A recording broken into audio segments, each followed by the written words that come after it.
Hi guys, and welcome to my pack with me video. We're just about ready to go to Florida, so I'll show you what we've packed, and also I'll give you lots of hints and tips and explain a little bit about how much this holiday has cost us. So come on, let's do this.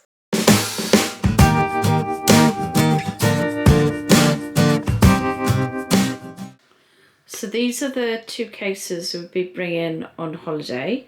So me, Matthew and Kieran will all have our own cabin size case, which is that one. So that one's mine, and that can take 10 kilos. And then we've got one checked case, which is this one. We can have 23 kilos in that one.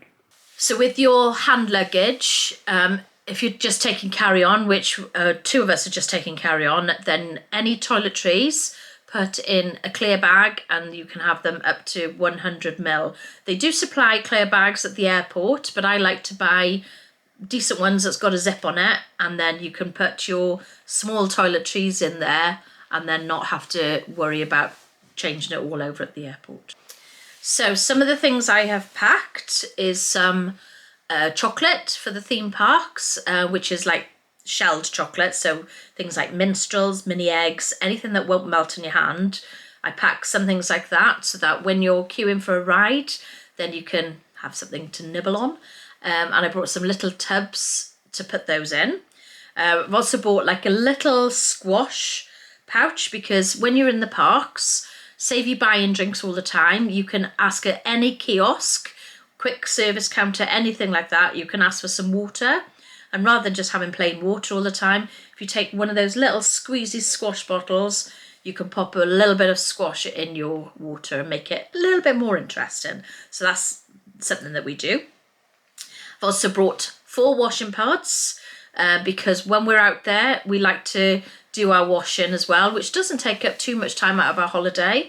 There's on-site laundry services in the hotels. I know definitely in Disney, and I'm pretty sure they're probably going to be in Universal as well. So when we're going to have a bit of downtime at the pool, then we'll put some washing on and then go back an hour later, pick it up, sort it out, and you've got all clean clothes again. And that way you don't have to bring too much out with you. Because we're moving from hotel to hotel, it's much easier for us if we don't bring too much stuff in the first place. Hence why we can then get cheaper flights with just hand luggage, because we don't bring too much stuff out with us. But it's still handy to have the one check bag for any. I'm bringing a bottle of alcohol, so I wouldn't obviously be able to bring that in hand luggage, and you can bring other toiletries and things like that, and then that's over 100 ml, razors, scissors, things like that. So it's just handy to have a checked bag. We flew over in October, 5 of us with just hand luggage, and that was the biggest issue we had, was that because we didn't have any checked bags, we couldn't bring like any big bottles of anything, even bringing it home, just couldn't get it through customs. So it's handy to have at least one checked bag. Other things to make a note of that you want to bring is shoes. So for this particular trip, I'm bringing 1 pair of Skechers trainers, because they are super comfortable. They've got memory foam soles, 1 pair of sliders and 1 pair of sandals. In the past, I have brought 2 pairs of trainers. So if you want to be a bit more careful, then bring 2, because like some of the rides are water rides, or if it rains, which it rains really heavy sometimes in Florida, the last thing you want is to be walking around with wet feet all the time. So like if your shoes get absolutely soaking wet, then the likelihood is they'll still be wet the next day. So it's always handy to have a couple of pairs of shoes in case that happens. But my top tip for you, 100% essential, is it doesn't really matter what the shoes look like, just make sure they're comfortable, because you can be racking up 20, 30,000 steps in a day easy. So you want to have comfortable shoes. And the other thing is, like I said, with the rain, ponchos. So we don't tend to take out jackets as such, just a thin poncho for those days when rain is forecast. So shoes, ponchos, essential. And again, another tip I would give you is to, when you pack, just be organised. So I absolutely love packing cubes. I have packing cubes in all different colours, and there's about 4 or 5 in each colour. So like for this particular trip, Kieran's got red, Matthew's got blue, I got this peachy, pinky colour. And then when we unpack, so when we get to Florida the other side, you just take out all the colour packing cubes that apply to you. So for me, it's going to be the peach ones. For Kieran, it's going to be the red ones. And literally just put them in the drawer in the packing cubes. You can unzip the top and bish bash bosh, you've unpacked, and it takes you 30 seconds. And then I wouldn't even bother taking your clothes out of the packing cubes. Just take them out as you're using them, leave them in the packing cubes, and then just zip them up and you're ready to go home. It makes your packing, your life, so much quicker and easier when you're packing to come home. You're not wasting too much time out there, because let's face it, you don't want to be packing and wasting time when you're in Florida. You want to be going on those rides. Sun cream, again, is another must. So I have brought like a big cube case, it was about that big, which is basically full of sun cream. So I'll have them ranging from 30s, because Kieran needs 30s because he's very fair skinned and can burn very easily, whereas I don't tend to need 30s so much. I'll maybe use 15 or 20, but definitely start with 30s, and as the holiday goes on, then you can bring it down to a 20 or a 15. But definitely the days you're in the water parks or by the side of the pool, you will burn. So make sure you bring plenty of sun cream. I've also brought bug wipes, which again, I absolutely swear by bug wipes. You can get them, pick them up in like cheap shops, like Home Bargains or Poundland, something like that. And all I do with my bug wipes is I just rub my arms and legs with it as I'm going to bed, and I don't get bitten. And since I've discovered that, I love them, because there's nothing worse than having insect bites when you're on holiday and they're all itchy, scratchy, and you can't get comfortable. And yeah, so bug wipes, bug spray, anything like that. I would highly recommend taking something like that. Don't forget your essentials. Mickey ears. So I've packed about 7 pairs. So yeah, you probably think that's a bit excessive for a 12-night holiday, but I like my Mickey ears. Or sun hats. I've also brought one sun hat with me for when we're going to the pool or to the water park, something like that. Just to, this part of your head burns. So if you've got like a centre parting or a parting at all, or if you haven't got much hair on top, then your scalp will burn. So I've also got in my sun cream bag a little scalp protector, which that's quite handy as well, or just bring a hat. So this is what the inside of the cabin size case looks like. So it's got a zip which will halve it, so you can like pack half your stuff in that side, half your stuff in that side, and zip it up so that everything doesn't fall out when you close your case. It's tidy enough, like that. And then this is the inside of the big suitcase, exactly the same principle. So it's got a zip on the one side that you can fill it. You can fill each half and then zip it up and fold it over so that half your things don't fall out. And then there's another little compartment there, which I'm not sure what that's for, but it's tidy.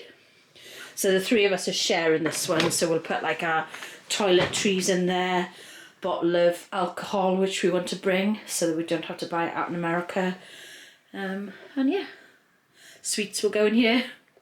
I am bringing 3 pairs of shoes this time because we are trying to pack light. So these are the ones I'm going to be wearing on the plane. Those are for when we go to the pool and for water park days. And then I have some sandals to wear in the parks as well, which these are very comfortable because they're thick soles as well. So normally I would maybe bring another pair of trainer type shoes just in case your feet get wet on the rides and things like that. But this time I'm not, I'm just bringing my sandals.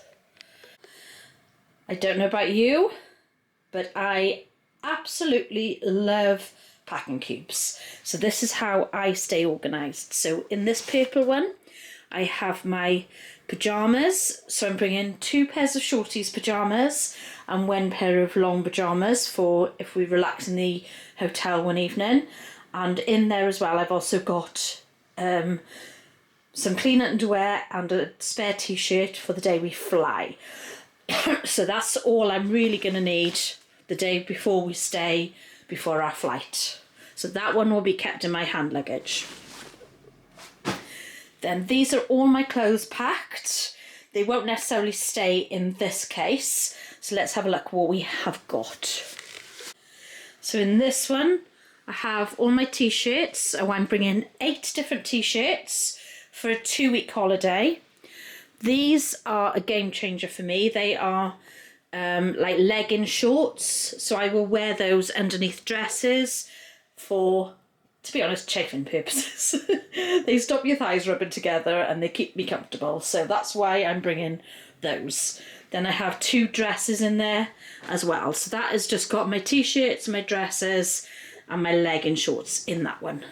This packing cube has got my denim shorts in. So I've got 1 pair of blue denim shorts, 1 pair of black denim shorts to wear with all the multiples of t-shirts. That there is like a shorties jumpsuit, which I love to wear those. So I don't need anything else to wear with that one. And then I have a pair of navy jogging bottoms as well. So that's what's in that packing cube. This one is my swimwear packing cube. So I have a hat which matches my sliders and a dress over a 2-piece swimsuit there, and then I have a 1-piece swimsuit and another dress to go over the top. So I have 2 different outfits of swimwear because we like to go swimming most days and to the water parks as well. And this last packing cube has got all my underwear in it. So it has got a lot of socks and a lot of pairs of pants, which I'm sure you are thrilled I'm telling you that. But that is all my underwear in that one. And I like to bring plenty so that I feel nice and clean because you do get hot and sticky. So I'm just about all packed up now. So the blue packing cubes are Matthew's things. The red packing cubes are Kieran's, the pink ones are mine. I've also got my sandals, some washing pods for doing some washing, a bottle of alcohol, safe buying it in America because we're allowed to take, I think, a bottle each over, not Kieran because he's still underage in America. He's going to be 20 soon, so he still can't take any alcohol. Then we've got toiletry bag, sun cream, and my bum bag and all is in there. There's a few bits and pieces in there, so that's very handy because that should be empty then by the time we come home, but we can fill it with other things, so that's fine. More clothes, got my hot brush in there. So this is Matthew's case, which as you can see is still pretty empty, so we've got room to put some last minute things in there if we forget. He's got some shoes in there, we've got our ponchos in there, a swimming bag for taking stuff down to the pool. Magic bands are in there ready. Then this is my case, which we can have as hand luggage on the plane. So I've got my tube of Pringles ready, essential. A notebook, my sliders, more clothes, hair accessories, jewellery box. And then we have Kieran's hand luggage case. So he's got his clothes in there. And then there's some shoes. And Matthew and Kieran have a tube of Pringles each as well. And then this is our snacks bag. So I always bring this bag with us because it is handy for taking snacks out with us and for bringing some Disney treats home with us as well, which we bring as presents for the family. So I have, don't judge me, kilo bag of mini eggs, which we will split for each day. They cost me £14. £14 for a kilo of mini eggs, but it worked out the best value. Then we have some Chocums. These are like little crispy treats in shells, and some minstrels, and some white chocolate mini eggs. So I always bring chocolate that we can, like when we're queuing for the rides and things like that they are in shells so they won't melt in your hands. And then I bring these little containers, which I'll bring a few each day and carry those around the park in my park bag. Then as well as that, I have all these Cadbury chocolate treats, which we will have in the room. Not just Cadbury, actually, there's Galaxy Ripples in there as well. And then because we're staying a night before we fly, I've also got some caramel tarts, some cheesy biscuits, and other biscuits, and I made some fairy cakes as well, which we can have in the room tonight. But I always bring some containers that if we've got any bits and pieces that we buy and we don't want to eat it all then we can bring some stuff back to the room with us. Tidy! You might be wondering how we are able to go to Florida as often as we are, and I will just explain a little bit. So we're from the UK, and we used to pay £7,000, there or thereabouts, to go to Florida for the four of us. That was when the kids were younger, Josh and Kieran were children, and it used to cost us that much to go. So we purchased DVC points back in 2014, which I'll make another video about that because it's too long to go into it all. But that basically was a game changer for us, and that's how we are able to go as often as we are. If you go from the UK more than once in a year, it works out cheaper for you to get annual passes. Annual passes for Universal and annual passes for Disney World. With Universal, when you buy an annual pass, there's like different tiers to get, but if you get one, I can't remember what it's called now, but you get 10% discount off everything. So when we go out there and we buy food, you get 10% off. You buy merchandise, you get 10% off. When we purchased the hotel stay, we got money off that as well. I don't know if it was 10%, possibly, but I know out there is definitely 10%. So even that in itself is worth for us to get an annual pass because of what we're saving when we're out there as well. And exactly the same with the Disney tickets. If you go more than once in a year, it works out cheaper to get an annual pass. So for this particular holiday, we still have our Universal annual pass, we still have our Disney annual pass, so we don't have to pay for tickets. So it's cheaper for us to go to Florida than it would be to go to Disneyland Paris, or even in the Mediterranean if we wanted to go to Spain, Mallorca, Greece, anything like that. It works out just as cheap for us to go to Florida. So I've written down the prices for us so that I can tell you exactly what we paid. So we are flying with North Atlantic. It's going to be myself, Matthew and Kieran. So we've bought one ticket for North Atlantic, which has got one checked bag of up to 23 kilos and one hand luggage of up to 10 kilos. And for that includes a meal as well and drinks. I think we've not flown with North Atlantic before, so I'm not 100% sure. And the cost of that ticket was £500 for one person. Then for the other two people, we've just booked and paid for hand luggage. So basically for three of us, we're taking one checked bag where we can have up to 23 kilos. And then we'll have three hand luggage cases, which we can have up to 10 kilos. And for the other cost of the other two tickets, which we paid for together, was £763. So a total cost of that then for the flights is £1,263. So the one with the checked bag was £500, and the one with the just hand luggage, no meals included in that one, was £763 for two. So don't know what it's going to be like. We'll soon see. So now on to our holiday plans. I'm sure you want to know what we're doing and how much it's going to cost. So this is my itinerary, which I've only done a basic itinerary this year. So I've just done where we're staying, what park we're going to, and where we'll have a break in the middle of the day. So let's have a look. So the day we arrive, well, first of all, I'll tell you where we're staying. So we are staying in Town Place Suites in Flamingo Crossing for the first 3 nights of our stay. So Flamingo Crossing is just off site of Disney, so it's very, very near. The whole area is lovely. I think the hotels are endorsed by Disney as well, so like we've got breakfast included, and you get Mickey waffles and things like that for breakfast those days. But it's really, really near Disney, and there are a few different hotels in that area. I think it's like in a circle. And then what else is in Flamingo Crossing is things like a Target, a Walgreens, there's a Wendy's, there's like a touristy shop.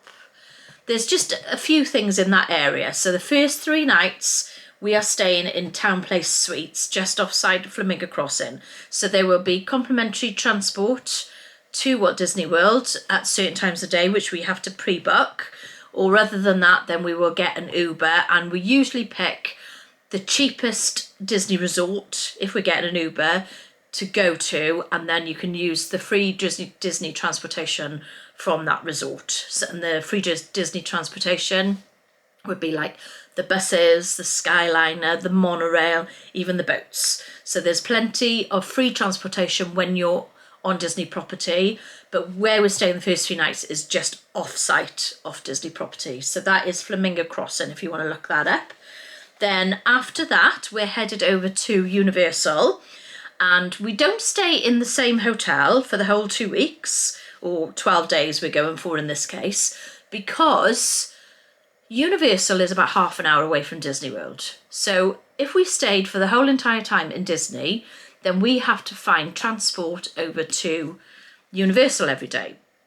And an Uber would cost you anywhere between $30, $40, something like that, around about that. Depending on what time of day you go, how busy they are, all things like that. Now you might think, well, why don't you hire a car? Which you could hire a car, and we have hired a car in the past, but now the cost of the parking is about $20 per day. So by the time you factor in your $20 per day that you've got to spend on parking, plus the fact you're driving, so if you like to have a little alcoholic beverage, then that spoils your plans. So that is why we don't drive, because of the parking aspect, and you can't enjoy yourself the same way when you're like restricted to have to drive in. So that's why we don't. So when we go to Universal, instead of paying for the Ubers or for the parking, we stay near Universal. So for this particular holiday, we're staying on site, and we're staying in Dockside for 4 nights, because we like to go to Universal for quite a few days. So we're staying at Disney for the first 3 days, then Universal for the next 4 days, and then we're going back to Disney. So for our Universal part of the holiday, we're staying in Endless Summer Dockside, and then we've got DVC points. So for the last 5 days of our holiday, we are going to be staying in the Animal Kingdom Lodge with just a standard view. So the costs of these, I will just double check my notes and have a look for you.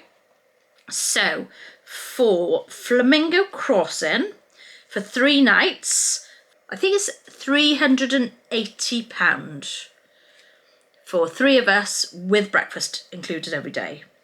So I think it's like about £120, £130 per night, something like that.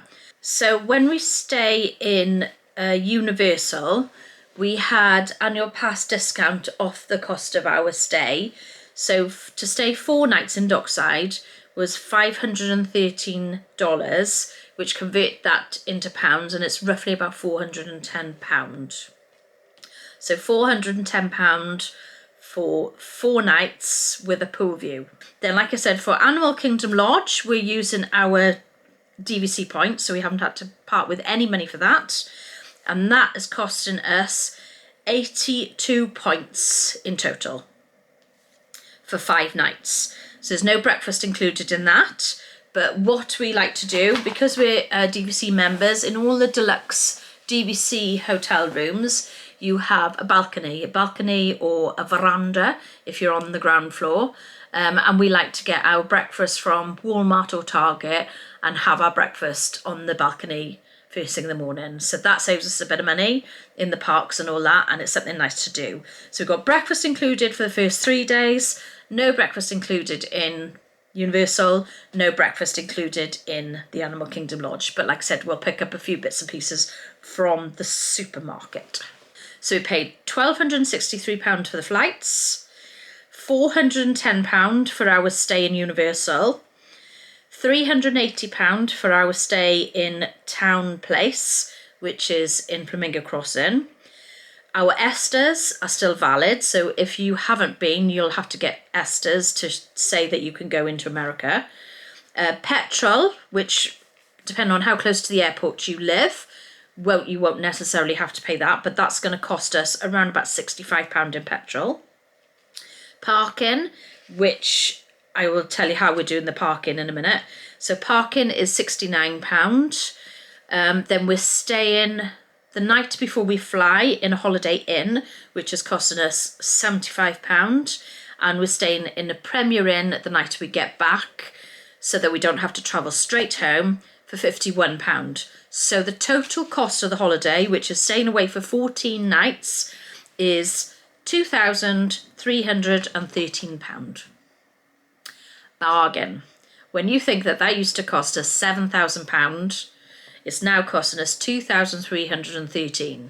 So admittedly, the next time we go back, it is going to cost us more, because I think our Disney tickets will have run out by then. So we'll have to renew our Disney annual passes, but our Universal ones will still be valid, because I think we activated those Christmas time.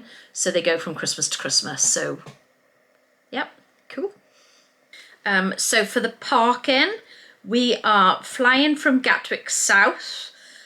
So we are parked in the long stay car park at Gatwick, and then there will be a short bus ride over to the terminal for us, and that's cost us £69.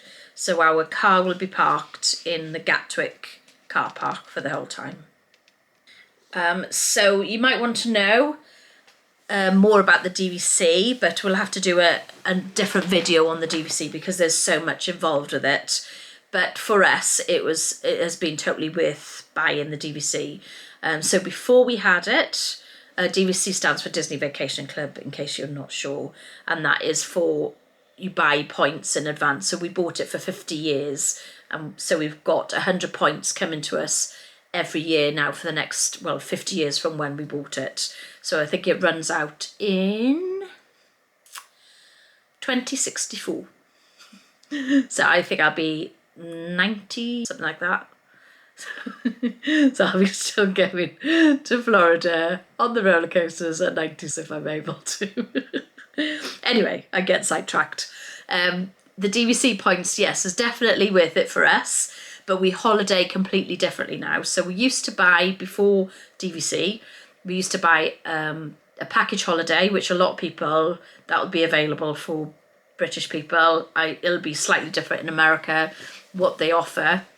But for the Brits, you can get Disney tickets for 2 weeks, which will include there's different packages. You can get quick service package or a Disney dining plan package, depending on where you get your tickets from and what they're offering. So we used to do that. Now we don't. So all our food we have to pay for out there. So we will tend to go to Walmart or Target and pick up some breakfast items, especially have breakfast in our hotel room, which saves on 1 meal a day. And then we'll save an awful lot of money out in Florida on the meals by getting kids meals at like $10 a meal. And that's plenty. Sometimes the kids meal is just as big as the adult meal. So that'll save you some money. Or we might buy an adult meal and share it, or get a family pizza, which they tend to be around about $21, $22, something like that. And that feeds three of us easy. It used to feed 4 of us when the kids were younger. Now I don't think it would, because they're grown men and eat a lot more. So again, I get sidetracked. So yeah, we holiday completely differently now to how we used to before we had the DVC. But if you are contemplating doing it, I would do it. So there are some drawbacks with it, and that's one of them. You don't have any food included. Speaking of Disney dining plan, is it worth it? For us, I would say no. So we still have the option of buying the Disney dining plan, which we could buy it for the whole stay that we're in Disney. So in this particular case, the 5 nights in the Animal Kingdom Lodge, we could buy the dining plan for those 5 nights. I don't think you could split it, so we wouldn't be able to just buy one day. We would have to buy it for the whole 5 nights. But when you look at what is on offer on the Disney dining plan, it is cheaper for us to just buy what we want. So it doesn't mean to say that we won't do any table service meals or whatever, but the table service meal might include an entree, a starter, an entree, a dessert, and an alcoholic beverage, which is great. You think, oh, tidy, I can get all that for free on the Disney dining plan. but the more you eat on the Disney dining plan, the bigger the tip is going to be. And sometimes it is cheaper, well, not sometimes, all the time it is cheaper for us to just buy a meal, which would cost around about the same time as you're paying for your tip. So I would definitely bear that in mind, particularly if you don't eat a lot. There will be a lot of wasted food, and for us, I would say it's not worth it. Speaking of the table service meals, we haven't booked anything for this holiday. The last holiday we went on, we went to the Cowfish, which was in Universal, and we didn't book for that. We went to Longhorn Steakhouse, which was in the mall, and again, we didn't book for that. And we went to the Rainforest Cafe, the one in the Animal Kingdom, and I think we booked that the day or two before we actually went. So you can book your table service meals in advance, and for some of them I would recommend you do it if you want to go for the table service meals. Things like Be Our Guest Restaurant or Cinderella's Royal Table, Crystal Palace, which is in Magic Kingdom. Any of the character dining ones, I would book those because they book up Ohana. Again, that's another popular one, but we've done a lot of these already in the past, so we tend to go for ones that is not as well known and you don't tend to need to book them. So we could get caught out by not booking it, but if we can't book what we want to book when we're there, we just go somewhere else.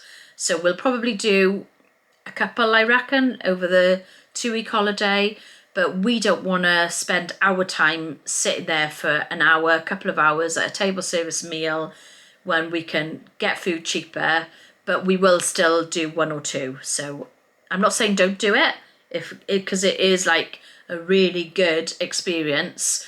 We went to the boathouse down Disney Springs. I absolutely loved that, to be honest. I do love the table service meals, but it does take up a lot of time and they can get very expensive, just to let you know. So, crowd levels. If you want to avoid the crowd levels, you can look online to see what time the parks are open, and you can even research beforehand what the crowd levels are like. The crowd levels can be really big and it can be really exhausting then when you're going around and you're like sardines all in the theme park, and it can be not much fun, just to pre-warn you. So a way to avoid the crowd levels, if you can get up and go to the theme park for rope drop, then the crowd levels are going to be much shorter. For us then, this is how we arrange our day. So we would get up, go to the theme park early, then when the weather starts getting hotter, around about midday, we would leave the theme park, go and have a rest in one of the resorts, and then head back to the theme park when the weather gets a bit cooler and the crowd levels drop down again. So the main part of the day is when the crowd levels are the worst, and you could be queuing for a ride for hours. And I don't know about you, but for us, if you're spending an awful lot of money to go to Florida, the last thing I want to be doing is standing in a queue for hours at a time. So if you want to avoid that and make the best of your holiday, go early or go late. And in the middle of the day, go to your resort, have a swim, check out the other resorts. There's so many things to do in Disney World. I would not be standing in a queue. Now, one of my favourite things in Florida is all the Disney snacks. There are so many, and that's what I was saying about the table service meals. I would rather now at this point is spend more in the Epcot festivals or on Disney snacks, because there are so many Disney snacks and they are around about $5-6. Same in the festivals. You get like small plates in the festivals and they could be anywhere between like $5-6 up to $10-12, but they're small plates of food and the quality of them is decent and stuff that you wouldn't get anywhere else. But definitely do your research before you go. Have a look at what snacks you want to try, where they're from, and make a note of it. I started doing that for the last holiday and I wasn't very organised, to be honest, but I have a fair idea of what snacks are where, but you do not want to miss out. Like, for example, in Epcot, in the France Pavilion, they've got, I think it's called croque de glacé or something like that. And it's a big bun like that, a brioche roll with ice cream and sauce, and they toast the brioche bun so it's all nice and warm and crispy on the outside, and ice cream, it doesn't melt, it's all ice cream and sauce and everything in the middle. So that is definitely one to look out for. Others of my favourites are the cheeseburger spring roll in Magic Kingdom, the zebra domes in Animal Kingdom Lodge, we love those. In Sleepy Hollow in Magic Kingdom, there's a waffle with fresh fruit and Nutella. That's always a good one. So whatever you're on the lookout for, then yeah, you want to do your research so you don't miss out on them, because you'll forget. If you're anything like me, you'll forget what you want to get, and then the holiday will go and you'll get home and you're like, oh, I really wanted to try that, and it's too late. So do your research before you go. If you are planning on going to water park, which I would definitely do, they are so much fun. Just a little note for you, swimwear. So you don't want to have anything that's got buckles or zips or anything like that on your swimwear. And if you can, for ladies, have a one piece, because if you intend on doing any of the fast thrill rides, the slides, you could have a little accident. We have seen many people go down the vertical slides with a bikini on, and then the top of their bikini ends up around their neck, which doesn't look very elegant. So that's a quick note for you. If you don't want to get embarrassed, then wear a one piece. And don't forget your sun cream. So I hope you've enjoyed this video.